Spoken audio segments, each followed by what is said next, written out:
Hey guys, welcome back to my channel. Today I'm talking about The End of Oak Street, a movie that I very much enjoyed, so let's get into it.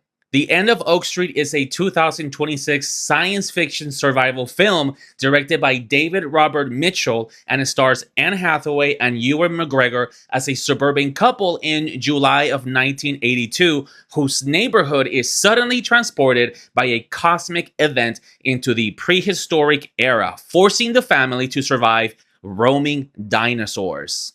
Before I start, guys, if I can remind you to like this video and to subscribe to my channel, I would really appreciate it. And to those who keep returning video after video, thank you so much. Remember to meet me in the comments below after the video so we can discuss more about the film.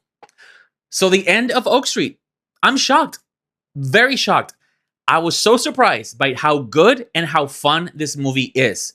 Is everything that I wanted in a summer blockbuster movie. It is a proper blockbuster.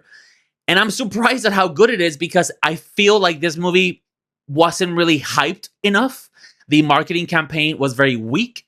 It had that controversy with the dog commercial, the AI dog commercial just recently. So I'm really mad at Warner Brothers for letting this movie fail. And it did fail, because already the numbers are out and it only made $21 million domestically. That's terrible.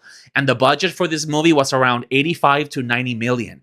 So I'm really saddened by that number because this movie deserved more. And Warner Brothers did a huge disservice to this movie by how it handled the marketing campaign. I'm also disappointed that I know there's people out there that are really against AI, and I completely understand the reasons why. But that AI dog commercial was done by the marketing department, not by the hundreds of people that worked on the film. Okay? Those are two very different departments. They don't know that the marketing department is going to do that. So when people are out here boycotting the film because the marketing campaign did a short little commercial that used AI, you're hurting any chance that this movie has of succeeding. And a lot of people fall for it. A lot of people see people commenting on social media negatively about that commercial, and they choose not to go watch the film, like it happened this weekend. 21 million is too low. Nobody went. So I'm really saddened by that. However, if you haven't seen the movie yet, let me convince you to go watch it. The movie, again, feels like a proper summer blockbuster. It has that style of the early 1980s movies from Spielberg. I love it when Spielberg becomes the genre. We call it Spielbergian, right?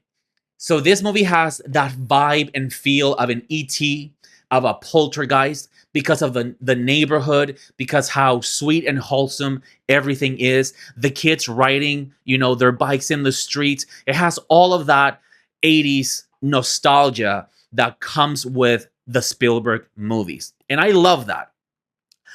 And then it also has amazing action sequences from the dinosaurs, the way the movie is crafted. I'm really impressed by David Robert Mitchell, the director, because you can tell that everything he did camera-wise was beautifully shot. It was beautifully structured and set up to give you something different and not the usual normal like Hollywood blockbuster where it's very like one-dimensional and there's just, trying to get a lot of money with an easy movie and a lot of CGI. No, he really wanted to craft good sequences, and he did. So this is a movie that it kind of feels like if you were watching Jurassic Park, take the best moments of Jurassic Park and put them in this movie, but a little bit of a smaller scale. But it still works because it's a smaller world. It's not a humongous park. It's a small neighborhood. Again, I love the film. I could talk about this film for hours because I enjoyed it, okay? And one of the things that I enjoy most is that the movie doesn't only rely on the big scale dinosaurs and the action to be good. It's good because you're completely invested in the family and their story. From the beginning, you're learning bits and pieces from all of them that connects you to them, and you feel like they are relatable and you have empathy for what they're going through. And then when things start getting really difficult and tough because of the dinosaurs, you're hoping they're going to come through it because you want them to come through it. You're hoping they're going to resolve their problems or get their win in their story. And that's what I loved most about the movie, the story itself and the characters. Now, something I also want to talk about is that I'm making my review today on a Sunday. And I didn't get to make my review on Friday when I watched the movie because by the time I got home after the movie, all of the news from D23 was coming out. The X-Men casting news, the Doomsday trailer, and everything else that was out. And I wanted to make sure I cover it, and I made a lot of videos for my Instagram. So if you want to go see it, Keep It Frank Live on Instagram. You will see those things there. Also here on YouTube on my shorts. Then yesterday I had to work and I wasn't feeling well. So by the time I got home late, I didn't really feel like sitting down and doing a review. And then today I'm making my review now, but by Sunday, everybody, every other movie content creator or critic or influencer, whatever you want to call us, they've done a review. Everybody and their grandmother has a review out by now. And usually I don't like to watch other people's reviews so that my review is authentic to my opinion. I don't want to be influenced by what somebody else has to say. But today, since I know most of you or a lot of people have already watched those reviews, I figure let me watch and see what other people are saying in case it's different than what I'm saying. So I watched Grace Randolph's review. I watched the guy, or I always forget his name, the Stuckmanized guy. I watched his review, and I also watched Sean Chandler's review. They all said things that I pretty much agree on, okay? Very similar to what I think of the film. The one person that really I was shocked by their take was Sean Chandler's review. I don't know Sean Chandler. I have nothing against him. So please, what I'm about to say is my opinion on something he made me reflect based on what he said. I'm not saying he's wrong in his opinion. I'm just saying that what he said and his review of the film got me thinking on my own review.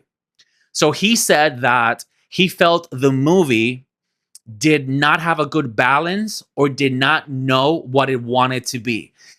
Was the movie trying to be a Spielberg movie?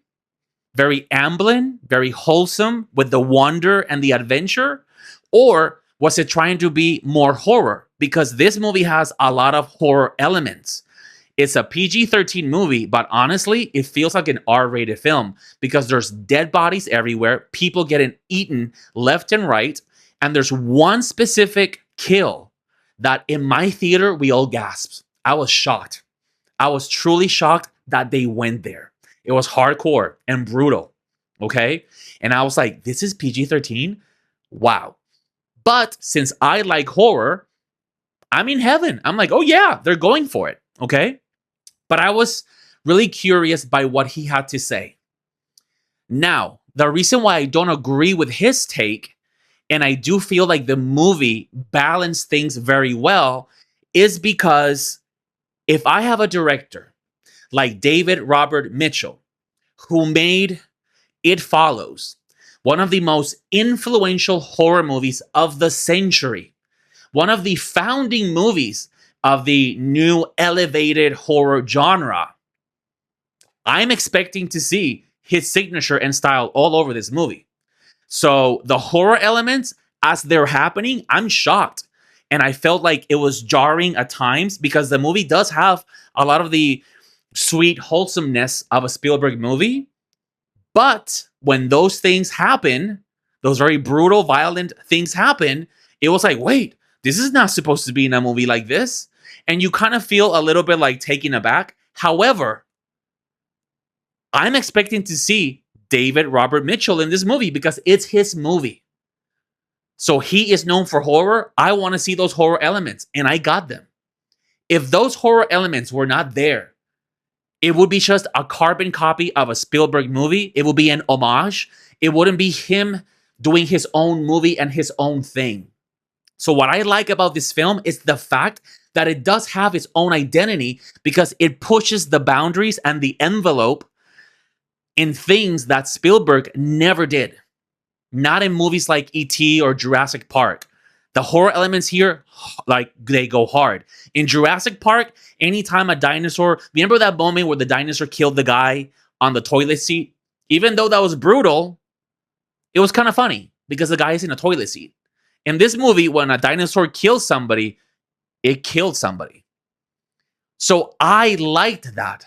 I liked that it pushed the element and it was giving me a little bit extra to a Spielberg movie when Spielberg wouldn't dare do that. And that's what new directors should do. They should take things from the past and make them better, update them in a better way, or at least in their own signature style. And that's what he's known for. So I was happy with what I got. Again, this is not me saying that Sean Chandler's take is wrong. This is not me saying that my take is better. No, this is all subjective. And that's the beauty of criticizing and watching movies, right? Of film criticism.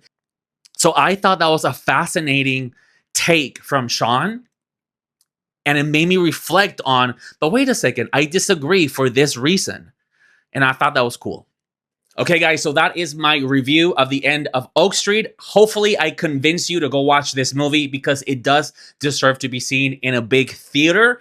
At this point, however, the movie is going to flop. There is no way that it's going to break even to make its money back. But I do suspect that the movie is going to do very well in digital and on streaming. It's going to find an audience, but unfortunately not enough to make money in theaters. All right, guys, thank you so much for stopping by. And as always, let's make sure to keep it frank together.